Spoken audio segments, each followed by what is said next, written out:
Hi, everybody. Hi, folks. Hi. Welcome, everybody. My name is Lisa Snyder. I'm the co-founder of Toketivity. And I'm Amanda Reiman. I'm the founder of Personal Plants and the co founder of Sacred Garden.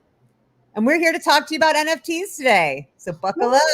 It's going to be fun. Buckle your seat belts. We are so excited about this. We are absolute nerds for this. And let us know where you're joining us from today. I'm in Portland, Oregon. Amanda, where are you? I am in Ukiah, California, in Mendocino County, the lovely Emerald Triangle, where the weed is born, as I like to say. Nice. Well, I'm so excited to be here with you today, and lovely to see some familiar faces and names in the chat box on our live.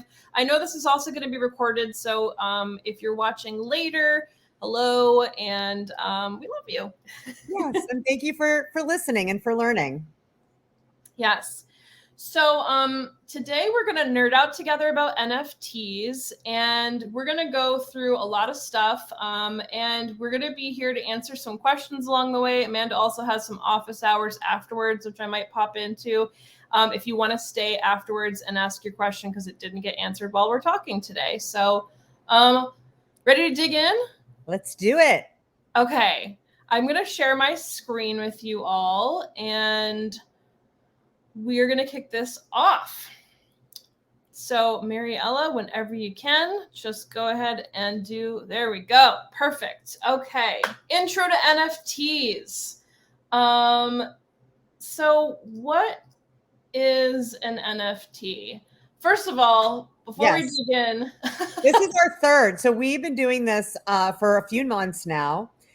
So we have two other classes that you can access. One is Crypto 101. So we kind of do a really basic overview of everything related to Web3 and NFTs and crypto, but just really basic. And then we did a deeper dive into crypto. So we talked a bit about what crypto is. We went through step by step on how to set up a wallet. And so you can check out that content. And then this will also be available. So it's kind of a little 3-part series. Yes. That is available on our website, toketivity.com/connect. I believe that it is available through it's WBIC. It's on our Sacred Garden YouTube as well. Perfect. Okay, that's great. So there's many ways that you can access it, and let us know if you need the links. We'll be happy to provide them in the chat box later on. All right. NFTs. What is an NFT? Well, let's define that. Non-fungible token, that's what it is. And that kind of sounds a little funky, like what the hell is a non-fungible token? Well, non-fungible token means that there's only one of something. It's only one token. So an NFT is a unit of data that's stored on the blockchain that certifies a digital asset to be unique and therefore not interchangeable. And it is currently used in the Ethereum network. So if some of this lingo is new to you, I definitely recommend going back and watching those videos. We go over what Web3 is and what some of this stuff is. And it will all make sense if you watch them together. And it's okay if this doesn't make sense. We're just here to talk about some of the logistical things and the technical things, and then the fun stuff and the things we feel like you really should know. So one thing I'll say, just as you see the little picture of the Mona Lisa there. So, basically, if you think about the Mona Lisa versus a dollar bill, so all dollar bills are worth $1. It doesn't matter what state it came from. It doesn't matter what the serial number is. It doesn't really matter how clean it is, unless it's completely destroyed. It's worth $1. However, there's only one original Mona Lisa. You can have a lot of prints of the Mona Lisa. You can have people that do derivatives of the Mona Lisa, and you could call it the Mona Lisa, but there's really only one Mona Lisa that has the value of an original Mona Lisa. So an NFT is like a digital version of the Mona Lisa, and that there's only one. And you might have a whole bunch of versions of that one, but each of those versions can hold different value. And we'll tell you a little bit more about what that means in a minute. Yes, indeed. So NFTs can be used to represent items such as photos, videos, audio, house deeds. That was a new one for me that I learned along the way. Tickets to events, and other types of digital files. NFTs can also be created by anybody and require few or no coding skills to create. That can vary, but in general, like that's something that's very exciting about the NFT movement is that you don't have to know how to code. You just have to know what tools to use. Yeah, and I think it makes sense to think about NFT as a tool because a lot of attention is being paid to like these certain projects and oh, it's a picture or no, it's a cartoon character or no, it's a game. But really, an NFT is just a digital way to show ownership. And if you think about it, we've been moving in this direction in some of these things for quite some time. So we used to only have paper tickets for concerts. And then along came e-tickets, right? And so now you just have to scan a code and you don't have to have the paper ticket. But we still see fake tickets being sold through these ways. So it's like, how do we make it even more secure so that we have the ease, access, and convenience of a digital thing versus a paper thing, but still make sure that there isn't fraud and that we don't get taken advantage of? That's so important. The not taking advantage or getting taken advantage of part. I think that's really important to continue to talk through because I think that's part of the fears of getting involved in the Web3 movement and like crypto stuff and this NFT stuff. And what we want to do, and Amanda and I've said this in previous classes, is that we want to like share information with you. We don't know everything about everything, but we want to share with you what we know and get excited with you about what we're learning about and have a place to talk, you know, because there's not a lot of there's a lot of places to talk, but there's not a lot of places to talk for like women in cannabis and plant medicine to be talking about this stuff. So we're here to do that. That's why we're doing this. And that's additionally why we feel so passionate about it. So before we dig in, I thought it'd be really fun to kind of share a little bit about why we got into this. And Amanda, if you wanted to kick this off, because I think it's really fun to figure out or to talk about how did we get into NFTs to begin with? Because everybody starts somewhere, right? Yeah, absolutely. So for me, it was really thinking about what was happening next in technology. And I think during the pandemic, I had an opportunity to just kind of think a lot more. I wasn't doing as much. And so I was doing a lot more thinking and starting to talk to folks that were getting involved in this space and trying to understand it more. I was hearing about it, but you know, my brain is most of our brains. If I hear something that I don't understand, is immediately to be like, oh, that's stupid, or there's got to be some reasons why we don't have to learn that, do we? But it became more and more clear to me that this was a technology that was going to be adopted and that we were going to have to figure out how to use it. You know, I kind of feel like when my parents, when the internet was invented, I was around my parents' age, the age I am now. And, you know, I was too young to be like, nah, I'm just going to ignore this new technology altogether. You know, I still had to understand it. And so that's really what did it for me. And then the more I started learning about it, the more I understood the utility specifically for marginalized communities and stigmatized communities.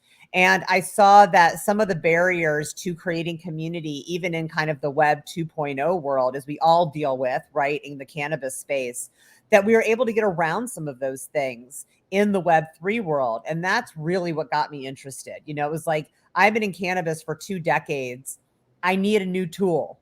Like, you know, and I was like, this is a new tool. Like, this is a brand spanking new technology that we can apply to some of these things where we've been kind of hitting our heads against the wall for the past several years, trying to advance the way that we're able to communicate and congregate around these topics.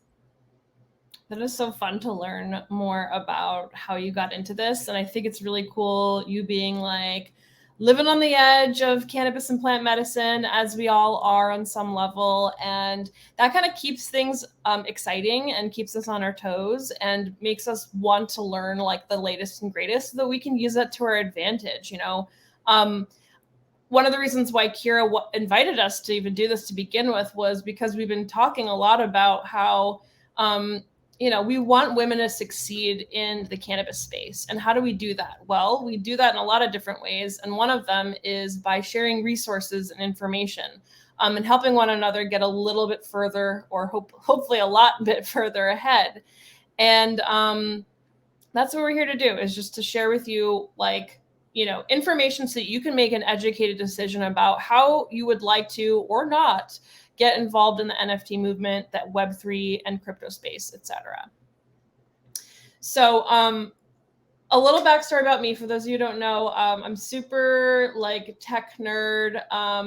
My dad worked for CBS television my whole life, and so I got an amazing chance to basically push a lot of buttons and experiment with that. I went to work with him behind the scenes. I always wanted to take your daughter to work day, and I'm so grateful for the time that we spent together on this planet, and what I learned from him. And mostly that continues to play a role in my current life because of how much I love technology, how much I love new things, and how much I love teaching people about those new things. When last year, January 2021, I got hooked on the like GameStop whole like a market thing, and I was just really excited and confused by it all, and went on like a rabbit hole around everything that had to do with the stock market. But then I was like, the stock market stops at a certain time. You can only do things Monday through Friday. And I was just like, I want to do more. And so just kind of keeping up with everything around that same time, February 2021 is really when this happened, which was a huge internet phenomenon. And this piece of digital art, which is called Every Days, The First 5,000 Days by Mike Winkelmann, is a groundbreaking NFT project that was sold at Christie's for $69,346. And I was so over the moon about like, how did this happen? Like, how does some kind of piece of digital art get sold for $69 million? He wasn't even expecting it. And in fact, if you go to the website, you can just Google this. There's a really cute, like, minute and a half behind the scenes video of him watching the Christie's auction go from like $0 to like 69 million. And it just made me really curious about how could digital art be worth $69 million. And I think it's really worth listening because not every piece of art is going to be worth $69 million, but a piece of art could be worth 69 million. And there's all kinds of reasons why people make NFTs. This guy in particular did 5,000 days behind the scenes over a period of 13 years, I believe it is. So it's really interesting. And this is how I originally got really excited about NFTs and went on a rabbit hole. There's so many rabbit holes. Oh my gosh. There's so many. You have to limit yourself to like one a day. What's that? You have to limit yourself to one a day. Yeah, that's really hard for me. Especially with like this thing in our pockets. Yeah, so that's my kind of like excitedness about, you know, NFTs and stuff. And it kind of made me think about, okay, well, how do I get involved? I'm a digital artist. I don't really know exactly how. And I just am gonna like, I'll figure it out, you know? So I think something interesting numbers wise, which I learned recently, was that the NFT market grew dramatically from 2020 to 2021. And the trading of NFTs in 2021 increased to more than 17 billion, which was up 21,000%. That's a lot of percent. From over 2020's total of 82 million. And in the first 3 months of 2021, more than 200 million was spent on NFTs alone. And the market, we're going to share some charts with you about like the market. But we believe that NFTs are here to stay. They are going to be a part of our daily lives. And like the internet in the early days of the 90s, it's going to take time for people to really understand how and when and where we're going to be using NFTs in our lives. Yeah. And I would say, you know, for folks like myself who grew up when video games were evolving, and we remember like when the first home Atari system came out and like everyone wanted it, right? It was like, I mean, I just remember like it was like the holy grail of presents was to get the home system. And then after a little while, people were like, okay, yeah, this is fun, but like, what else is there? And so the systems themselves had to constantly keep evolving. And I'm seeing something similar here, which we're going to talk about. You know, at first, it was kind of like this newness of an NFT. It's a new thing. I bought it and it's in my wallet and I can share that with other people. And oh my gosh, look at me. I'm on this cutting edge of technology. And now, especially coupled with the crypto crash, which is slowly making its way back up, people want more. They're like, okay, yeah, this is entertaining for a minute, but like, what else is there? And I think that I saw Takesha talking about applicable tools. That's kind of forced creators to think about more than just a cool picture with a cool story behind it, but actually, how do NFTs give people benefits beyond just being part of the club? And I think that's the evolution that we're seeing now, which is super interesting and really brings in our people, folks that are community creators, opportunities to get involved and to give value to what they're doing. Yeah, it's actually going to evolve. It already has so much about how we can use them, and that there are going to be ways that we didn't even think of yet. Oh, absolutely. So, how can we use them? We're going to get into it in a little bit. We talked about this earlier, videos and whatnot, but like, how can you use them for your business? We're gonna nerd out about that. So, I thought this was really interesting.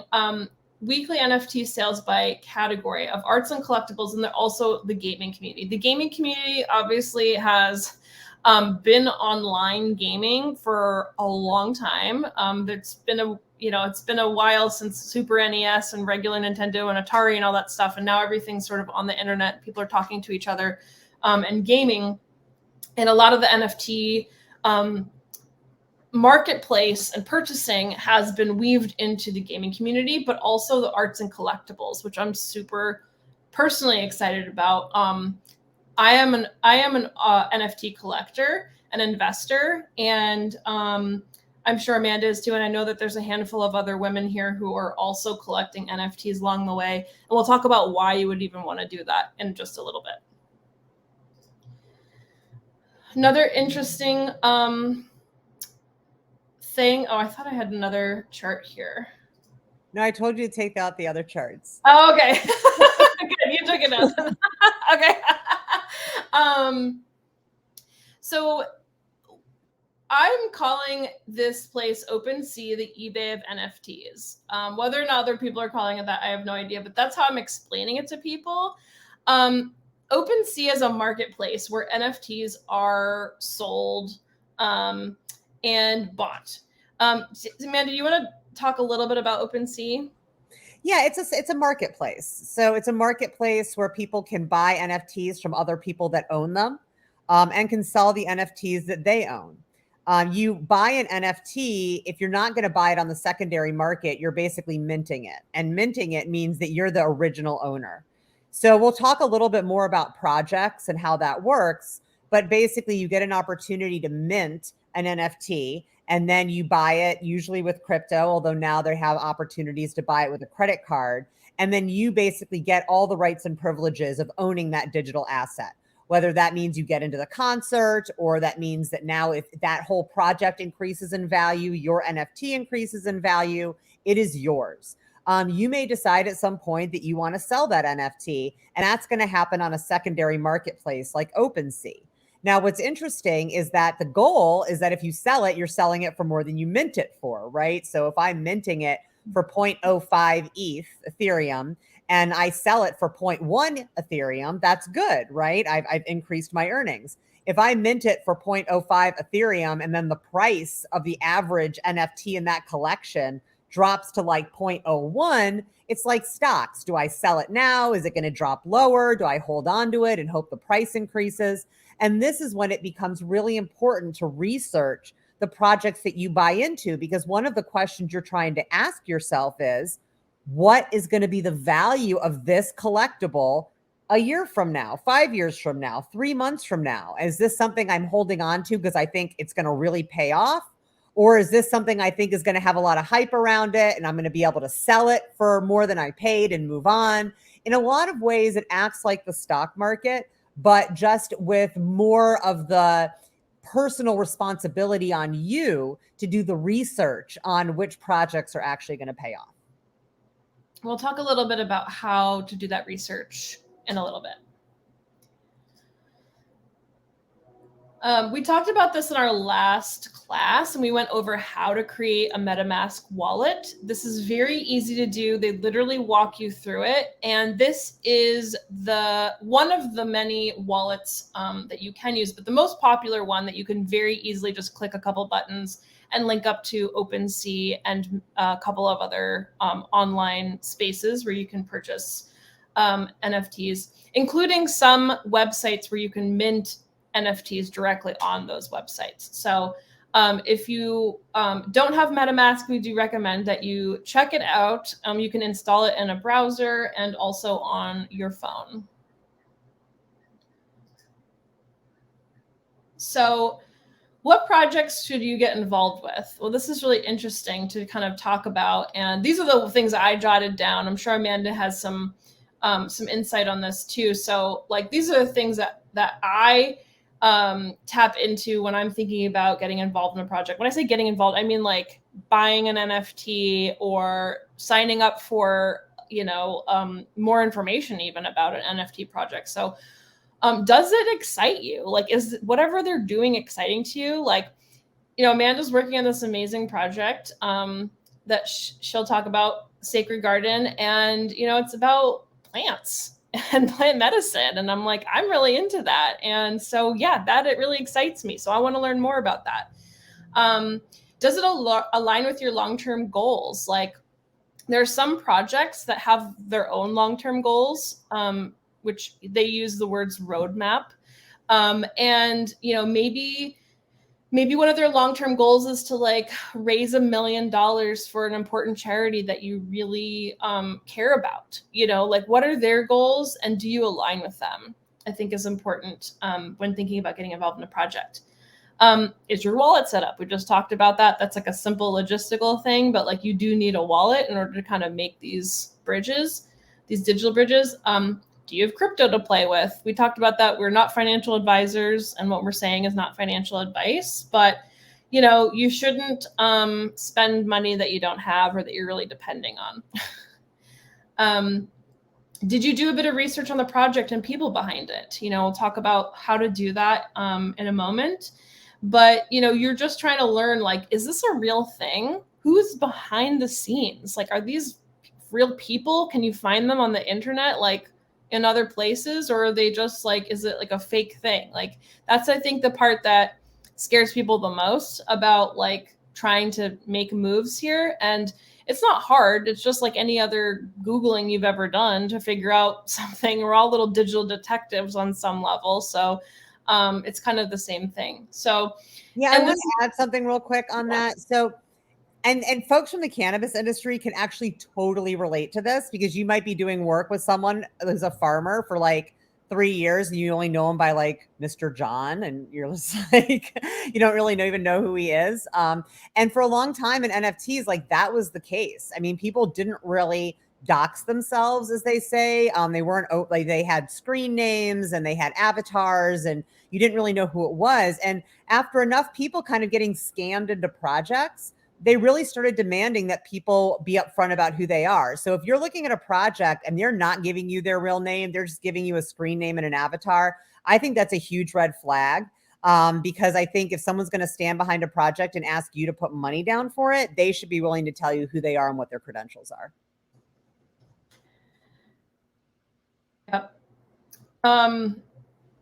The last thing here is something we talked about a minute ago, is that, do you want to purchase this to maybe resell in the future for a potential profit? Like, there are definitely people that made some investments, a couple of years ago or early on, that made a lot of money really fast because they've invested early on in projects. And that's kind of the bet you're taking on, is like, will this project do well in the future? Do I want to hold on to it for, like Amanda said, 3 months, a year, 3 years? That's totally up to you. It's like kind of like the same thing as, not the same thing, but similar to stocks. Like, you can buy a stock and sell it again, tomorrow or in 5 days or in 3 months or whatever. And depending on how the market is or how people are interested in that particular asset, it means that you could maybe make some money on it. So that's really an interesting thing, because not one project is the same. So let's talk a little bit about how to research NFT projects and what to look for. So I talked about who is behind the project. Amanda, do you want to maybe share a little bit about project research in your opinion? Absolutely. We already talked about who's behind the project. So really making sure that they're transparent. And then what are their credentials? So here's actually a funny story. So I was looking at NFT projects, and there was this one that was like, we're donating back to help reform drug policy. And I was like, great, that excites me. I like when people do that. So I went to their website, and it turns out the organization they were giving to for drug policy reform was the Partnership for Drug-Free America. And I don't think they meant to do that because their rhetoric was very much pro-reform. I just don't think they knew enough to do their research. Like, I don't think they were experts in the field. I think they picked something that they thought was going to sound good to sell their NFT. And so doing that kind of due diligence. And then what are their plans for the project? So in just a minute, I'm going to take you through the website for our project, which will show you our roadmap and kind of how it's set up.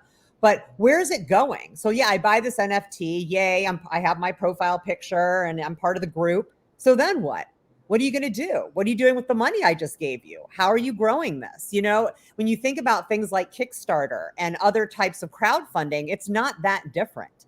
Like when you buy an NFT, you're investing. These are all startups for the most part. You're investing in this company that's telling you, if you buy this NFT and become part of the community, here's what we're going to do next.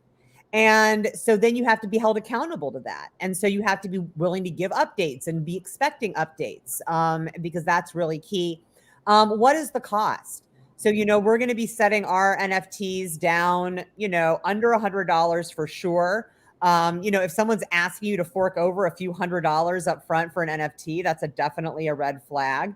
And then how do you connect with them? Where are their social media channels? It's really important for NFT projects to hit all bases if you want to get the most out of your community. So, not everyone's on Discord. So, email and Twitter, and how does this work? And can I use a credit card as well as a wallet? Like, how sophisticated do the operations and the follow through seem? Because that's going to give you a good sense of how prepared they are for the project.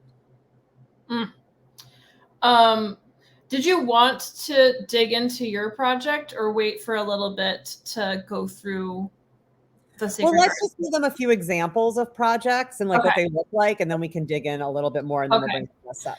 Okay, and we do have some special guests that are going to be with us today.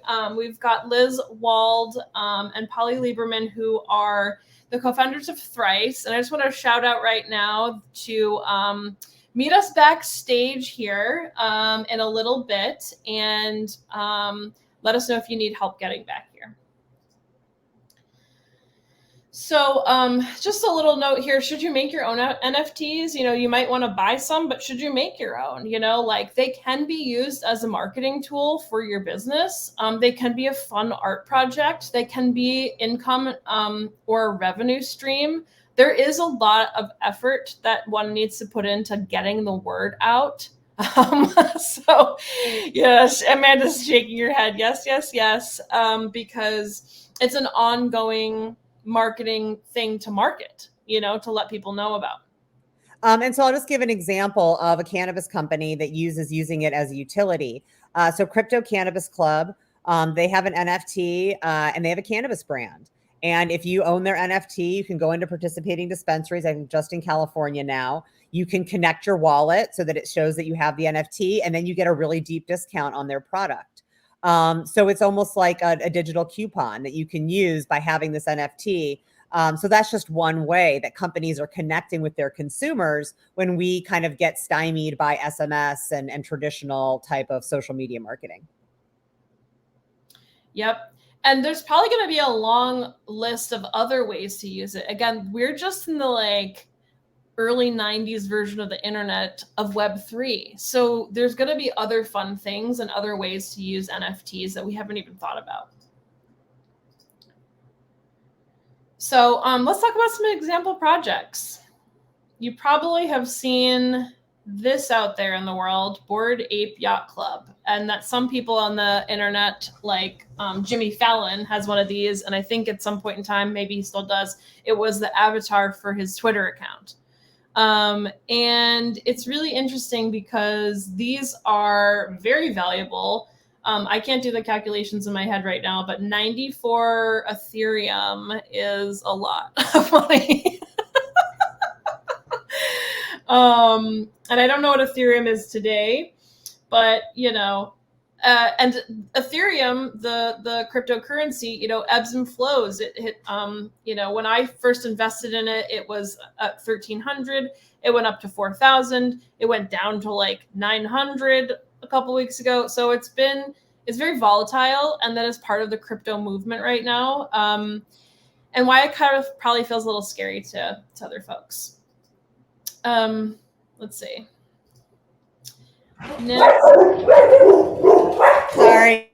That's okay. Boss Beauties. This is kind of a really cool, like, femme forward project about like badass boss babes in the world. And like, it's really cool because there's different attributes. And sometimes in these projects you get to decide, oh, I really like that one for sale, I'm going to buy that one. Or sometimes people kind of hide what the NFT is going to be and surprise you. That's not my favorite thing. I like to be able to decide what I want, what I'm buying. And I've kind of learned the hard way about the surprise ones. But so I'll just mention what a lot of folks do. So each of you, go back really quick to that Boss Beauties one. Yeah. So we talk about each one of these having its own value. How that usually works is that each one of these is made up of a series of traits. And how you end up generating this is you feed all of the traits into a generator, and it basically spits out as many as you want, all with a unique set of traits, right? So no two are exactly the same. Now, some of these traits occur more commonly than others. So you see the lady with the pink hair there. Pink hair may only be on 1% of all the NFTs where they release, whereas orange hair might be on 30% of them. So part of the collectible piece, almost like baseball cards, is if you happen to get an NFT that has a lot of very rare traits, it will be a more valuable NFT within that family of that project. And so a lot of times what folks do is, because they will have different values based on their rarity, when you mint it, you can't see what you get. So when you mint it, it's just everyone's looks the same, because it's kind of like random luck. Are you going to get the one that's ranked second rarest out of 8,000? Or are you going to get the one that's ranked 7,000 rarest? Then sometimes once they're sold out, sometimes 24 hours after mint, they'll reveal all of the NFTs. So then you can see yours. You're like, oh, I got one that's super rare. Awesome. I'm not selling this. Like, I'm going to hold on to this. But sometimes you don't know that when you mint it. You'll know that when you buy it on the secondary market, because people will want to price the more valuable NFTs higher on OpenSea with the justification of, well, this one's really rare, so of course you're going to want to pay more. So a lot of times when you're looking at an NFT collection, you'll notice that some cost a lot more than others, even though it's the same collection. And usually that's because it has a series of very rare traits. True story. Okay. All right, let's talk about Sacred Garden a little bit, because I want to make sure we have time for our guests. Let's do it. So this is the project that I'm doing. We started about 10 months ago, and we're launching our NFT August 2nd, to give you a sense of how long it takes for these things to happen. Sacred Garden's mission is the conservation, cultivation, education around psychedelic plants. So we really focus on the plant, and that's really our whole mission, is to create a community around people that want to work on the conservation of these plants. So this is an example of some of our NFTs. We have 19 different entheogens. We have about 25 different planters, about 30 different backgrounds, and then different accessories. So we're able to feed that into the generator, and it will spit out like 8,888 versions of the NFT, each with a different type of rarity. So here you can see ice plant, you can see the crested Huachuma cactus, and you can see the kratom plant. But what I want to show you is our website, because I think that that really helps explain kind of how projects are set up. Okay, let me get there 1 second. Here we go. So this is our website. We're still putting a few tweaks on it, so you'll have to excuse if there's anything that's not accurate. So you'll notice if you go down, you can sign up for our newsletter, for our mailing list, right? So that's one way that we interact. And then also you can sign up for our pre-sale list by either connecting your wallet or entering an email. So we're giving people that option for both. So if you go back up, I just want to show some of the things about the site. So if you go to the menu bar, there you go, and click on that. All right, so go to roadmap. Okay, so this is our roadmap. So again, we talked about kind of what's the project going to do. So if you click on each of these little pluses, it'll tell you what we've already done, right? So we've already launched all of our social media channels. We've launched our partnerships. If you click on the Delta Flora NFT, that's our launch on August 2nd. Each of those little things will tell you what you get. So it's like, okay, I buy an NFT. What do I get? Well, you're going to get free plants, or you're going to get the claim of free classes from Psychedelics Today, or you're going to get to claim merch. We're going to be donating 10% of our initial sales to our nonprofit partners, who are Chacruna, iSears, and Grow Medicine, who all work with Indigenous communities. We're involved in a reforestation project where we're going to be offsetting our carbon footprint with a project in the Amazon. And then you get membership. So you're part of the community now. Any future NFT drops, any future events, anything that we do, you don't have to worry. You don't need a ticket. You don't need to buy anything. You're automatically included. And then that's also going to include experiences in real life. We're building this entire virtual reality. And then it talks about what's coming up next. So if I invest in this NFT, it's like, oh, there's going to be a shop. And I'm going to have access to discounted psychedelic plants. I'm going to have discounts on all this other merch. There's going to be a marketplace. We're doing this plant medicines cultivation simulation that you have access to. So it kind of shows you like what's coming next. And then all the way down to the evolution, right? Which is kind of like where we want to get to, which is that we want to grow the biggest decentralized garden of sacred plants in the world. So it's like you're starting at, I'm buying this NFT and I'm getting a plant kit and I'm getting some merchandise. And oh, now I'm on the list for everything else we're doing. Oh, and eventually I get to be part of this bigger movement to build this plant marketplace. So go back up real quick. So I just want to show a couple more little things. So that's our roadmap. Okay, roadmap. So you should be looking for that for other projects. We don't have to go to team. I mean, we can. So this is the doxing. Right. So if you go to our team, you can see who we actually are. Right. So like, here's our social media handles and here's our names and here's our bios. And so you're like, all right, these are real people. I can actually go and check out their credentials. And then if you go to partners, you can see who we work with. So it's like, oh, okay, these folks know about psychedelics because they're working with organizations that are deeply involved in the psychedelic space.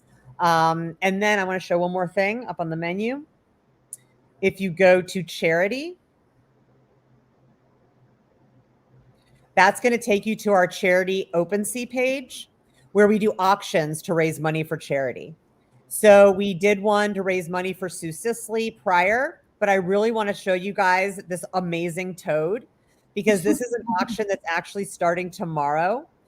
There's a very famous NFT artist named Gremplin. He's kind of like the Banksy for NFTs. He's completely anonymous. No one knows who he is. And he's done several very high profile projects. He created this NFT for us around the Bufo toad. And we're going to be auctioning it off. The auction starts tomorrow at 11 a.m. and goes for 24 hours. And all of the proceeds for this are going to the Tucson Herpetological Society, which works on Sonoran toad conservation. So again, looking for whether the projects you invest in do this stuff. Like, do they give back? Like, do they talk about a mission? Do they talk about who they're trying to benefit with what they're doing? Or are they just like, buy this, it's a pretty cool thing to have in your wallet? And I think now that we're getting past the hype, we're getting into a point where people are looking for more of utility and something that kind of comes with what they're doing. So anyway, I would encourage folks to check it out. We have a huge FAQ section on there as well that goes through everything like what is minting and how do I buy crypto and what is an NFT and what is blockchain and what are gas fees, and kind of like a lot of very basic background that people can get. So anyway, I just wanted to point that out. It's sacredgarden.com without the E's. So SACRDGARDN. And again, we're an educational project. So we assume that a lot of the people that are going to be part of our project are not experts. And so we want to make it as mainstream as possible for people who want to participate. I'm so excited about your project. I know you've been working on this for a really long time. I'm so stoked to snag one of these, to get on the list. I think I entered my email address multiple times, I don't know, early on, and then like literally today. Yeah, all you have to do is go sign up with your email on the website and you're automatically put on the pre-sale list, which means you don't have to have a wallet, where you're actually going to be able to buy our NFT with a credit card. So if you're like, I'm not into the wallet thing, I don't want to go there, you don't need it in order to be a part of our community. That is so cool. I wanted to add here, before we bring up our guests for today, somebody contacted me who was like really excited about their like plant, their cannabis project. It was very weedy, and they were like, we're going to help get prisoners out of prison for cannabis. I'm like, that is so cool. I'm very interested in that. And when I went to their website, there was literally no information whatsoever about how they were going to do that, who they were working with. And when I called them out on it, they kind of ghosted a little bit. So I think that they were like jumping on board the like cannabis train. And this is why it's so important to do your research. All I had to do was just go to their website and look at their roadmap and look at their partners and try to find out who's behind the scenes. And I couldn't find any of the information. So it's pretty simple. And, do your digital homework. Yeah, absolutely. And, I would say at the beginning, at least, I mean, yeah, you can do research and be like, oh, I think this is going to go to the moon and I think that the value is going to increase, but invest in things that you like and are interested in. Some of the other NFTs that I have a Psychedelics Anonymous, which does mental health around psychedelics. So I've got one of theirs. I have a national parks one that donates back to conservation in the national parks. I've got a couple of cannabis related ones that are around women in the cannabis space.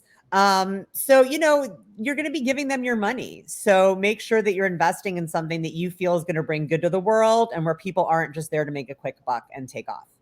Yes, indeed. Which is called a rug, by the way. That is called a rug. Well, I'm so excited to welcome our special guests for today. Polly Lieberman and Liz Wald. They are the co-founders of Thrice. Let's bring them up here. Hi, Polly. Hi. Hey, Liz. Howdy. What's up, ladies? How are you today? I'm literally connecting my wallet, Amanda, right now. Awesome. In live time, just to show how easy it is. I'm going to put the links for you all actually in the chat. The top link on pre-mint, that's to link a wallet. And the bottom link, that's to sign up with your email. And you're not buying anything. You're basically just signing up for an opportunity to buy something before the general public when it's available. So there you go. Yay. Well, I'm so excited to have you ladies here today. Why don't we start off? We'll start off with Polly and then Liz. Just briefly introduce yourselves and just share a little bit about who you are. And then you can share a little bit more about Thrice and what's going on with Thrice. We'll start with Polly. Sure. Well, thanks for having us. That was an awesome and informative overview. Hi. Yes.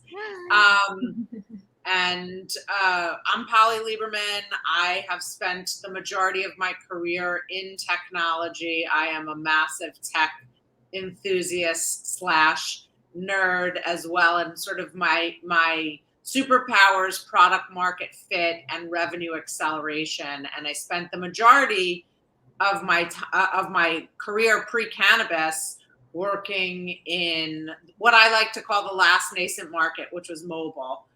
Primarily working with brands, Fortune 100 brands, evangelizing mobile as a way to effectively connect with customers. And I started working in the cannabis industry the better part of 5 years ago, pre sort of, I wouldn't even say pre-acceptance, but there's been like a little modulation on the stigma. But when I told people that I was working in the cannabis industry after I left sort of advertising and marketing technology, they were like, what? And I live in New York, so that was like a different time. I know you guys are West Coasters, so you probably wouldn't get that exact same reaction, but that's what I got. And it went from, what are you doing? Are you crazy? To, wow, that's so interesting. It's a really interesting is sort of a catch-all word for the cannabis industry for sure. But been working in the cannabis industry for the better part of 5 years, working with cannabis technology companies, cannabis brands, and some events as well. And that has been really the inspiration for Thrice. So I'll let Liz introduce herself before we kind of get into what we're all about.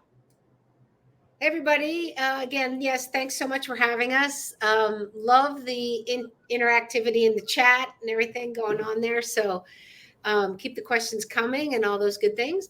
So I've been in the sort of Web 2 world, the one we all know of Facebook and Twitter and all that good stuff, since the You've Got Mail days of AOL, when we got CD-ROMs in magazines and put them in and had dial-up internet, right? So I've been there for that whole arc and cut my teeth at Etsy very early on, like employee 50, and built our global business there, and then went into the crowdfunding space. And I think there are a tremendous number of parallels between NFT projects and crowdfunding.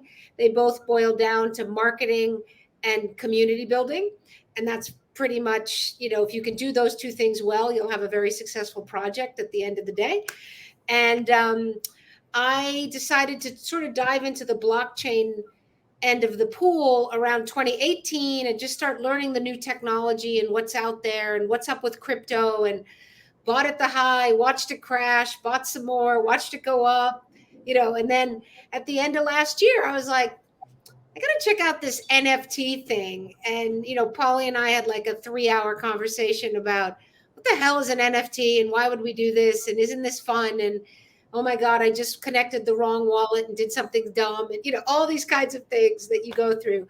And, the cannabis thing, I also live in New York, and, I've always been interested in emerging industries. And this industry is definitely emerging and coming like a tidal wave, sort of sometimes quickly, sometimes slowly, sometimes more like a tsunami where it pulls back all the way out. But looking at, the intersection of this amazing new industry with all the regulations and all the things that handcuff you, from advertising to payments to everything else, and this new technology that's opening up new windows and new doors and all the analogies and metaphors.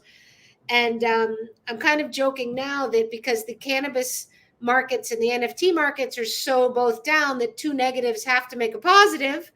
Learned that in like 5th grade, right? So hopefully that's all going to come together. And Polly and I we kind of have that same mentality about emerging industries and opportunities and things that are risky. So we decided to dive in, and I'll let Polly give the overview of Thrice.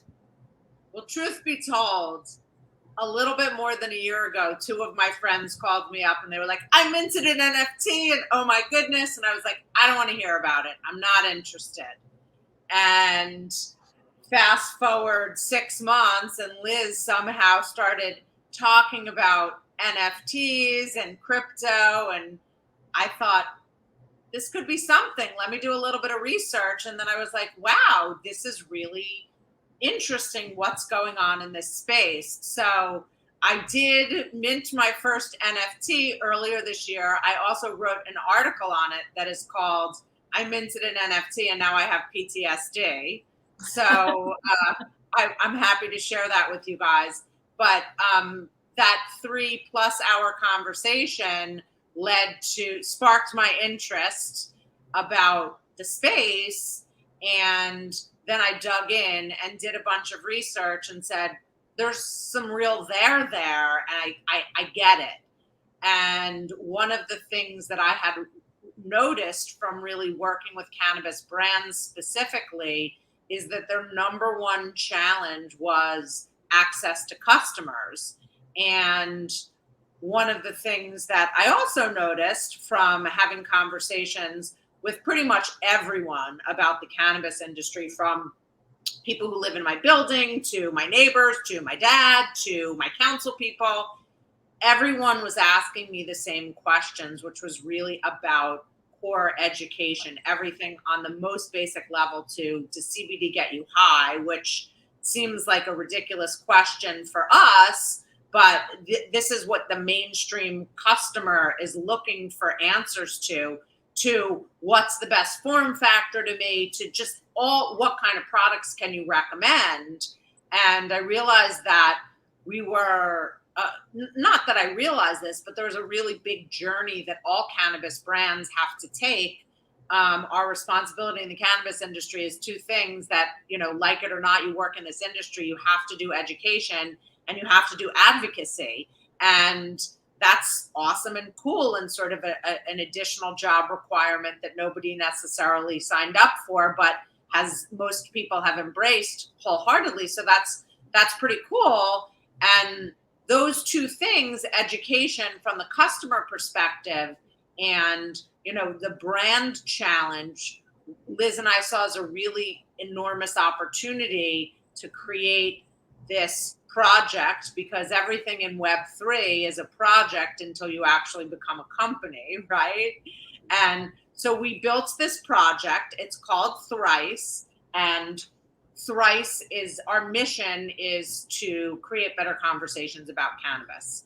And those conversations can really, I gave you a window into those conversations, but really better conversations that mainstream consumers are looking for, both questions, but also in terms of one of our big sort of larger broad vision is to normalize cannabis. We did sort of a man on the street style campaign to collect some research, statistically significant research, I believe, based on the number of based on the number of people that we interviewed, and asked people if there's a stigma around cannabis. And wholeheartedly, people who work in the industry, people who are standing on the corner of, Broadway and 42nd Street in Times Square, people who are sitting on a waterfront, everyone said yes. And that's super interesting. But yet there's this big part of first of all, the entire country is starting to turn into, or convert into legal markets. So that's really exciting for everyone who's been in the industry. And over 70% of people in new markets are looking to, or are open to exploring the use of cannabis. And there's all these new form factors like drinks and tabs and edibles and chocolates and things that people don't necessarily think about or even know how to consume, or cooking oil or whatever it may be. And they're looking for a place to go to really understand how they can incorporate cannabis in their life. And there's a whole, set of people that are not what the industry looks like today, smokers and dabbers and so forth, which are people who are going to be casually sitting at a picnic and having a cannabis beverage 5 years from now or 2 years from now or next year or whatever it is. And those are the people who really are looking for education. And that is ultimately the community that we're building, the cannabis mainstream consumer. And we like to say, live better, feel better, sleep better, love better. And, it's all about better conversations about cannabis. And the top 3 reasons that we always talk about that people use cannabis are to reduce stress or anxiety, which we all have now more than ever after COVID or during COVID or wherever we are in COVID, sleep better, and just feel better. So that is really ultimately the audience that we're looking to attract. And Liz thankfully brought me into the Web3 space, introduced me to NFTs, and we chose Web3 and NFT as a place for or the underlying technology, really, for our project to bring our project to life, because one, we have an ability to create a real community within Web3.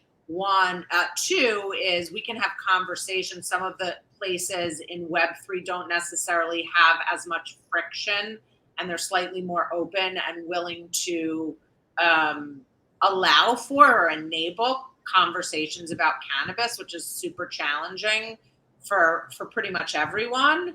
And also because we're passionate about technology and we wanted to bring more people into technology, and our project is an NFT project.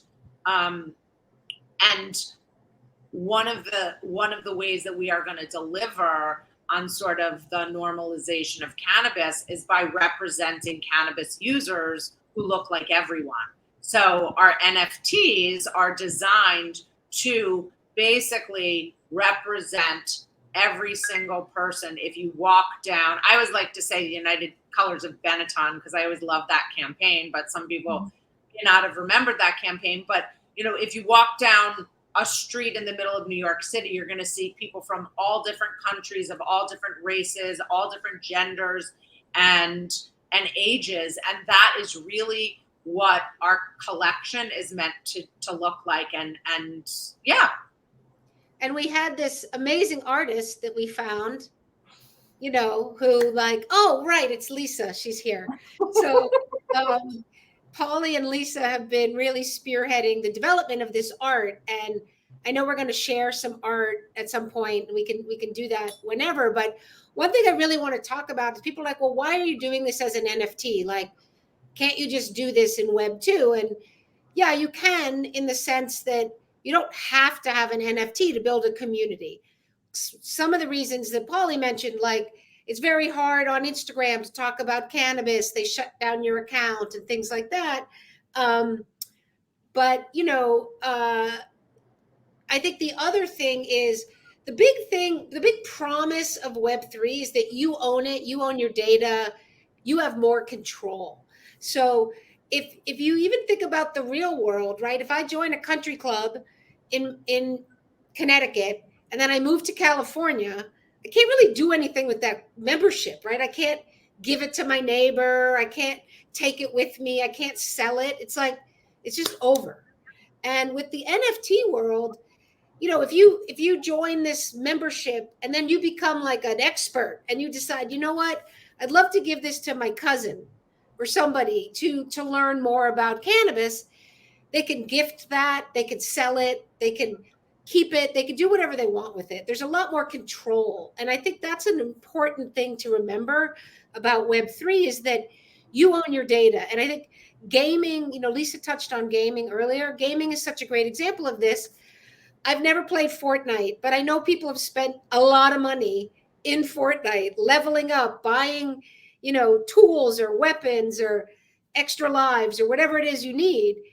And if those are all NFTs, you own them. You can give them to your little sister or whatever, right? If you're just paying them to a company, it's like game over. That's it. Like literally game over, right? So I think that the NFT world has that property of it's property. You own it and you can do something with it. And in the future, everything you buy that has value, your car title is going to be an NFT. And when you sell your car to someone, you're going to transfer that NFT. You're not going to need a broker. It's going to happen on the blockchain. Like for sure, this will happen. The deed to your house, your diploma, your driver's license. And if you think about a country that cancels people's identities overnight, like a very repressive Afghanistan today, Iran, places like this, if you have your ID on a blockchain, they can't just take it away from you, right? And so in the US, God help us, that won't happen. I mean, it's been crazy, but in the US, that's not as big of a deal, presumably, right? But in other places, it's a real serious thing. So NFTs are coming in lots of ways, and we're excited to say, here's a fun way as a membership club.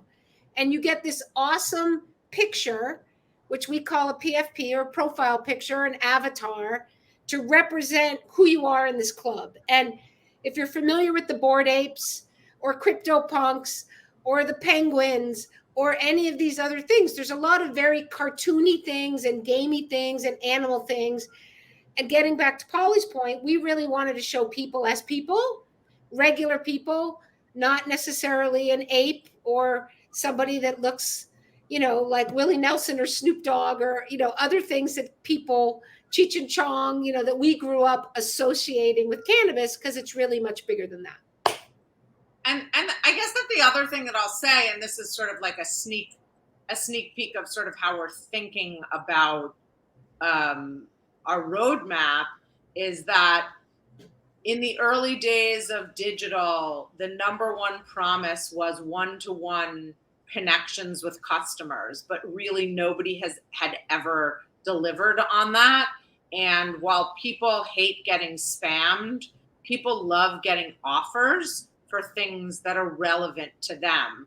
And the best example of that is when you move, you get this welcome coupon pack in the mail that's like 20% off at Home Depot, 10% at West Elm, whatever it is. And you're like, this is amazing. And you use it.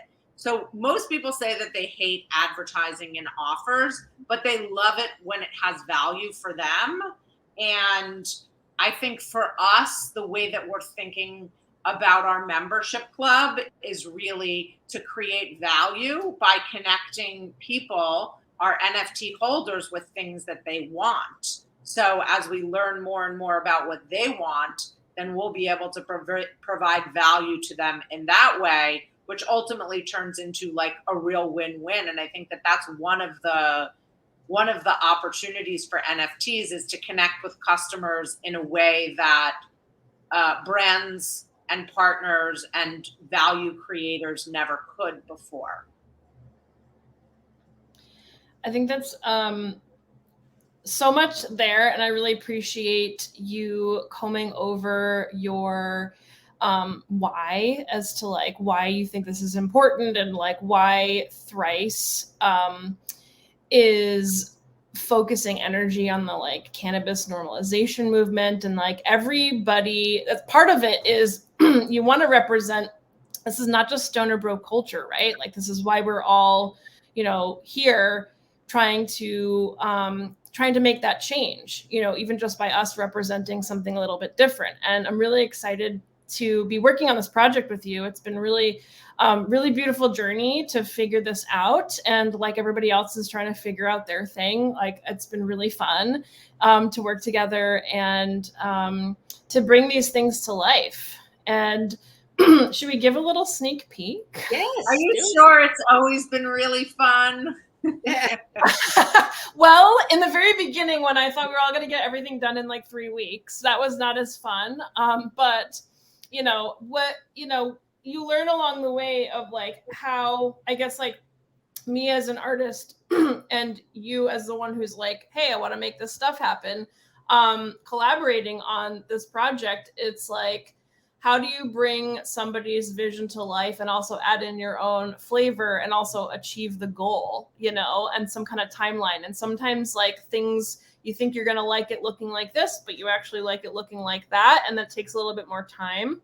And so, yeah, I think that part at the very beginning was like a little stressful, but I feel like we're in our flow, and I'm really excited because we're getting towards the end of like the creation part of the assets, and they're all going to come together. And what's really cool, for those of you who don't know, a lot of these collections have like 10,000 versions of the NFT that are all different. And what's cool is that Thrice, in connection with that whole number 3, is going to have 9,999 of their NFT and of our NFT collection that we're creating together. So, Mariella, I want to share my screen real quick because we are going to give our sneak peek. I actually haven't shown anybody this. I think Polly and Liz has shown a couple people while they've been on trips in New York and around the country and stuff. But these are just 3 examples of some of the NFTs that we are going to be having, and they're not the exact version or the final version at all, but they're just, they're just examples. So we love feedback. We'd love to hear your guys. And I think that the one thing that I'll say about this, as you look at these and marvel, is, of course, it's always been fun, but it's been a learning fun. We've learned together, so that's been amazing. People, one of the things that I didn't explain is people ask us, what does thrice mean and what's it all about? And really, we view the company as providing sort of value in 3 areas: things to know, places to go, and things to try. So that's kind of a little bit of the inspiration behind thrice. And the 3 is for Web3, because, Web3. Because we want to confuse everyone when they go to pronounce it. Exactly. I've gotten very used to adding 3 instead of E. It's kind of like when I'm like talking about Amanda's project with the Ethereum as the E, which is really cool. That Ethereum symbol is really fun. It's a fun, playful way. So here's a preview of some of the art that we have been working on. There is like a base silhouette underneath all of this. We have different skin tones, different hairstyles, different clothes, different lips, different eyes, different accessories. And what's really fun is that even though this is the same silhouette, and with like different colors and stuff, just by adding on different attributes on top of each other makes it look like different people, which is really, really fun. So we're also playing around with the subtlety of weed. Like what was really important to Liz and Polly was that like they didn't want it to be like super weed forward and like just, we just wanted to weave it in very gently. And the final products, will be whatever they end up being. But here we are like playing on the right-hand side with trichomes, like a close-up of trichomes and kind of like playing with the 3 and triangle shapes, and which I found really a fun way to be gentle about weed. So if you don't even know what weed looks like, you wouldn't even know that was weed. This guy does have little weed shapes in his eyes, so it's a little bit more weed forward in this particular example. Our doctor here, like you don't know what she does, but she's a doctor. You don't know what she does in that, when she gets home, or you don't know if she's a doctor of cannabis. This could be anybody. And I just love this character, and I've really enjoyed also like piecing these things together and like how do you make something look like a doctor's outfit? It's like, just kind of trying to figure that out. And then we have like, what we've been sort of internally calling like our activist woman. And so it's just kind of like avatars of everyday people who are in the cannabis space. And, she's got the weed in the background. We can tell it's a little bit more weedy, but then the legalized earrings. And, it's like a statement. She's a professional. She gets shit done.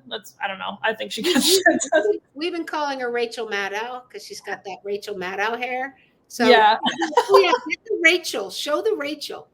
So I think one of the things that that we've been working on is these subtle nods to cannabis with the legalized earrings and the cannabis leaves in the background that maybe you wouldn't even know that that's what it was.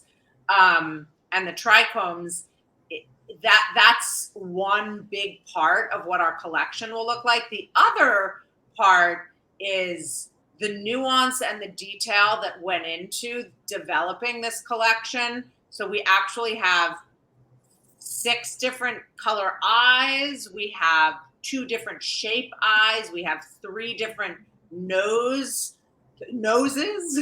So the level of detail and thought that went into really capturing everyday people and trying to look more realistic and less cartoony, understanding that it's a graphical representation of a person has been, a real focus of ours. And Lisa's done an amazing job of working with us on really evolving and building out the creative so that we're really capturing and delivering on sort of the cannabis user as everyday people.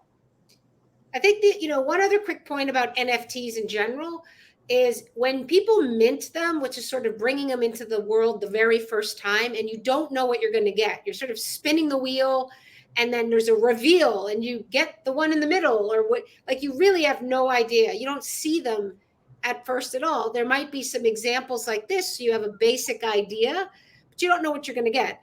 So early on, people often think about minting 2 or 3 of something, and then one of them might really resonate. It's like, oh, that one just looks so much like me, and then they may decide to sell one of the other ones or give it to a friend or do something else. So early on in minting, it's kind of a strategy with some projects to buy a couple or mint a couple. And you never know where prices are going to go. But if you think of minting like the IPO of a stock, you're hoping that's the bottom and it's going to go up from there. Of course, there's no guarantees in life, but I think whether it's any project, if it's Amanda's project, think about getting a couple. And then if you love the project, but it's also really taking off, you can monetize one part of it and still be in the community with your other token. And so I think that's something just to remember, whatever project you're doing. If you're minting, you don't know what you're going to get until after you've already bought it. It's kind of like, what's behind door number 2? And it's really interesting, actually, having been in communities where I've minted and looked at the chatter post reveal or post, once you actually see your NFT, people are like, this is so me, it was made for me, or this doesn't resonate with me, who wants to trade? So that's always like a very, very exciting part of this initial early stage, I guess, post-mint or post-mint launch. I guess technically that's your formal company launch when you mint.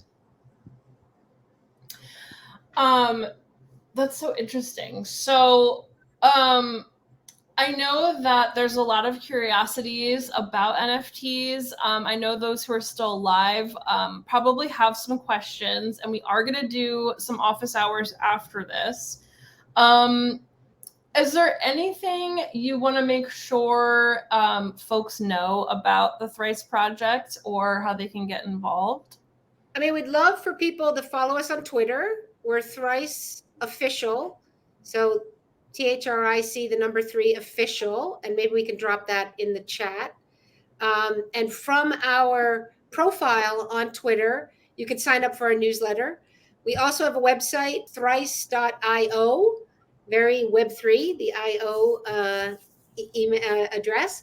And we haven't launched our Discord yet, but right now I think Twitter and our newsletter and our website, but really Twitter and the newsletter are the place to be. So that would be amazing. And we'd love questions. We'd love comments.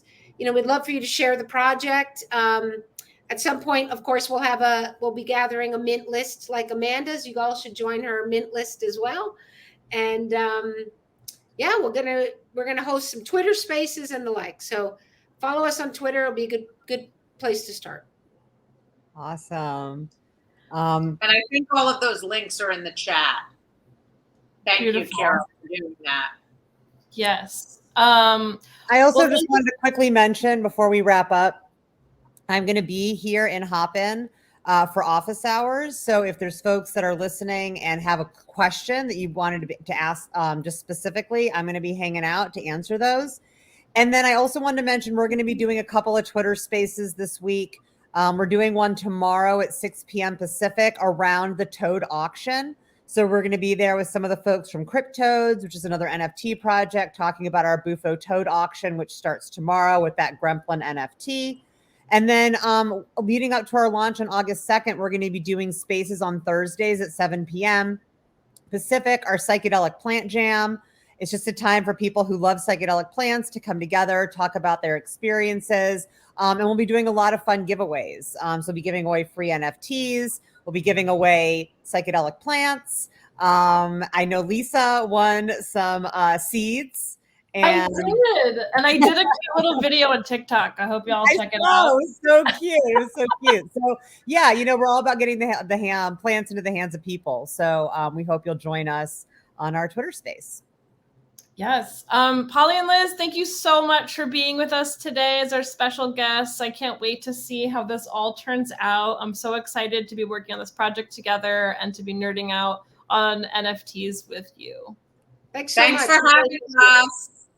Thank you guys. Thanks, ladies. Thank you. Okay. Well, appreciate you all so much. And if you have questions for Amanda, hang out. We are going to be hanging out here on Hopin Live. So feel free to join us and ask your questions to Amanda. Also, our last NFT Web3 Metaverse Power Up series is going to be on August 22nd at 4 p.m. Pacific.